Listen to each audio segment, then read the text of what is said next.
Hello my friends. I wanted to do a follow-up video in response to my buddy Chris from Permaculture FX.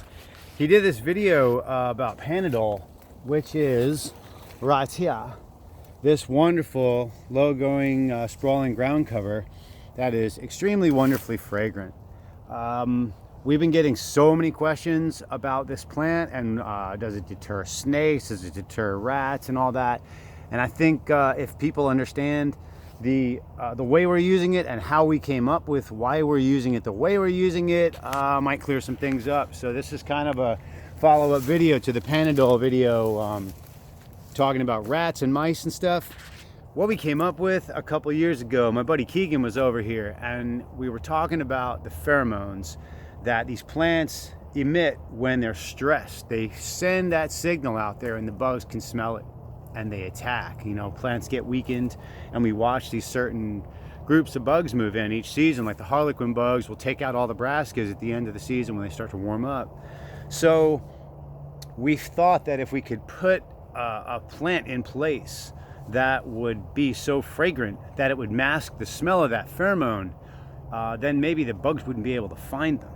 And we tried it out on this whole group of tomatoes up front and it worked beautifully. We had thousands of tomatoes and we didn't have a single bug in the entire patch the entire season, and the entire thing was surrounded with this beautiful panadol.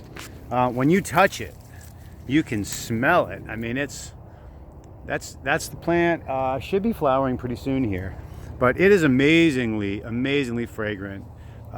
So my thought in how Chris is using it to deter rats and mice away from the feed barrels makes sense, because if he's growing it all around those feed barrels, the smell of this stuff is so fragrant that I would imagine that the rats and mice are having a hard time finding the feed that they would generally be looking for.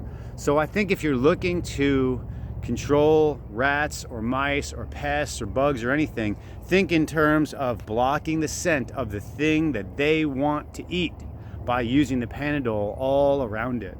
Luckily, it's extremely easy to grow. You can see these are roots right here. They root aerial. These were not in the ground. They just want to grow. This plant really wants to grow. I have drank tea with it. I have used it in my own body. I've ingested it. I'm fine. I did not get sick. It is powerful medicine. Just like oregano oil, you can't use too much. It will burn you and mess you up. This is in the same family. I imagine it's going to be pretty powerful. So be gentle with it and be careful with it. But I think that's the modality of how it works.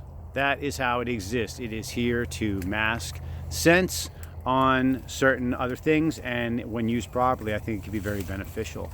I don't believe it's going to deter snakes. I don't believe it's going to deter mice. I don't believe it's going to deter anything. I think what it does is it just simply blocks the scent. So will snakes be around it? They might slither through it, but there's no mice there because there's no food for the mice, so the snakes aren't really interested. So I don't know if it's so much of a deterrent as it is a mask of attractive scents, although it does smell wonderful itself. So hopefully that clears some things up, and people can still use this wonderful plant. We have it available for sale on our website. We have cuttings available. We are at www.thereidfarm.com. Hit us up and we will send them out to you. So good growing. Love your panadol.